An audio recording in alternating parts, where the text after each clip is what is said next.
Hello friends, welcome to my YouTube channel Naushad pharma tutorials. आज हम जिस टॉपिक के ऊपर डिस्कस करने जा रहे हैं वो है पेप्टिक अल्सर। तो आज हम इस टॉपिक में क्या क्या डिस्कस करेंगे। सबसे पहले इसकी definition, types, causes, risk factor, symptoms, diagnosis और फाइनली ट्रीटमेंट। तो सबसे पहले आइए देखते हैं कि पेप्टिक अल्सर क्या होता है। तो पेप्टिक अल्सर एक तरीके का कह सकते हैं कि हमारे स्टोमक की लाइनिंग में या लोअर एसोफेगस या स्मॉल इंटेस्टाइन में कुछ घाव हो जाते हैं जो कि छाले के शक्ल में होते हैं, उन्हें ही हम पेप्टिक अल्सर कहते हैं। और ये मेनली आपका एक बैक्टीरिया होता है, हेलिकोबैक्टर पाइलोराई, जो कि इन्फ्लेमेशन कॉज कर देता है। और दूसरा कारण ये होता है कि जो हमारे पेट में एसिड वगैरह बनते हैं उससे हमारा स्टोमक की जो लाइनिंग होती है, इसोफेगस की लाइनिंग होती है या स्मॉल इंटेस्टाइन की लाइनिंग होती है, उसमें इरोज़न हो जाता है। उसके वजह से पेप्टिक अल्सर हो जाता है।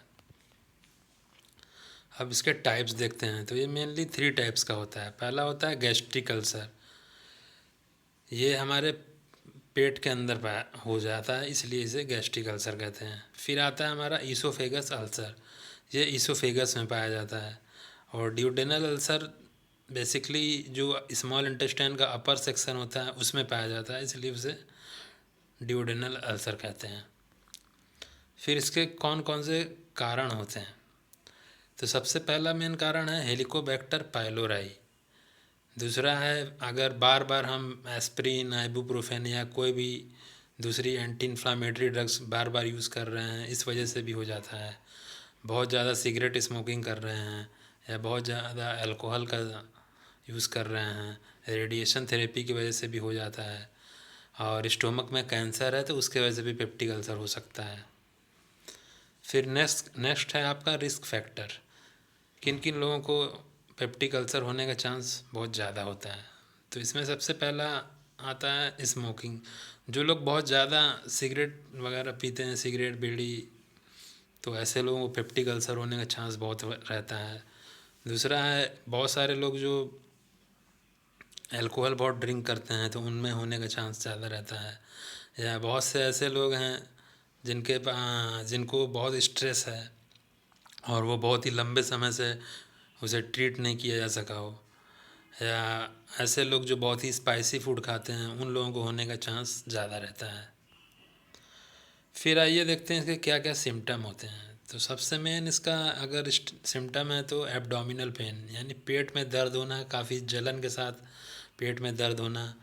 आपके एपेटाइट में चेंज हो जाना, यानी भूख ना लगना या बहुत कम लगना। नोज़िया यानी जी मिचलाना, उल्टी जैसा लगना। ब्लडी और डार्क स्टूल आना। अचानक बहुत वेट कम हो जाना। इंडाइजेशन रहना। वोमिटिंग होना। छाती में जलन रहना। और पेट में हमेशा हर वक्त ऐसा लगते रहना कि पेट भरा भरा सा महसूस हो रहा है। और बेल्चिंग यानी डकार आना। और फैटी फूड्स की तरफ इंटॉलरेंस होना। फिर इसकी डायग्नोसिस कैसे करते हैं। तो इसकी डायग्नोसिस मेनली 3 तरीके से की जा सकती है। पहला है एंडोस्कोपी और दूसरा है हमारा लैब टेस्ट, जिसमें कि हम ब्लड, स्टूल या ब्रीथ टेस्ट करते हैं हेलिकोबैक्टर पाइलोराई की डिटेक्ट करने के लिए। और तीसरा है हमारा अपर जीआई सीरीज़। इसमें मतलब क्या होता है कि हम बेरियम कंटेनिंग एक वाइट लिक्विड होता है जो कि हम पेशेंट को देते हैं और फिर हम एक्सरे वगैरह करते हैं।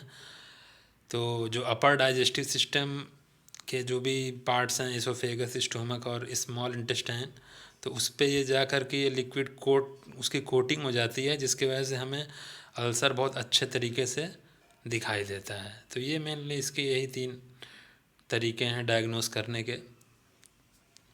अब फिर इसका देखते हैं ट्रीटमेंट। तो इसके ट्रीटमेंट में मेनली ये है कि एंटीबायोटिक यूज़ की जाती हैं एच पाइलोराई को किल करने के लिए, जिसमें आपके आते हैं amoxicillin, clarithromycin, metronidazole, tinidazole, tetracycline और लीवोफ्लॉक्सासिन। फिर दूसरा आपका आता है ऐसे मेडिकेशन जो कि एसिड प्रोडक्शन और को पूरे तरीके से ब्लॉक कर देते हैं और अल्सर को हील करने में मदद करते हैं। तो उसमें आपके आते हैं ओमिप्राजोल, लैंसोप्राजोल, रेबिप्राजोल, एसोमिप्राजोल और पेंटोप्राजोल। फिर आपका आते हैं ऐसे मेडिकेशन जो कि एसिड प्रोडक्शन को रिड्यूस कर देते हैं, कम कर देते हैं। तो उसमें आपके आती हैं रेनिटिडिन, फैमोटिडिन, सिमिटिडिन, निज़ाटिडिन। फिर आपका आते हैं एंटासिड। तो इसमें आपके sodium bicarbonate, sodium citrate, magnesium hydroxide, magnesium trisilicate, aluminium hydroxide gel, magaldrate और कैल्शियम कार्बोनेट। फिर आपके आते हैं ऐसी मेडिकेशन जो कि आपकी स्टोमक और स्मॉल इंटेस्टाइन की लाइनिंग को प्रोटेक्ट करते हैं। तो इसमें आपके आते हैं सक्रालफेट और कोलाइडल बिस्मस सब्सट्रेट। तो दोस्तों आज के लिए बस इतना ही। होप करता हूँ कि आपको मेरा ये वीडियो अच्छा लगा होगा। अगर आपको ये मेरा वीडियो अच्छा लगा हो तो मेरे वीडियो को लाइक कीजिए, शेयर कीजिए और मेरे चैनल को सब्सक्राइब कीजिए। Thank you.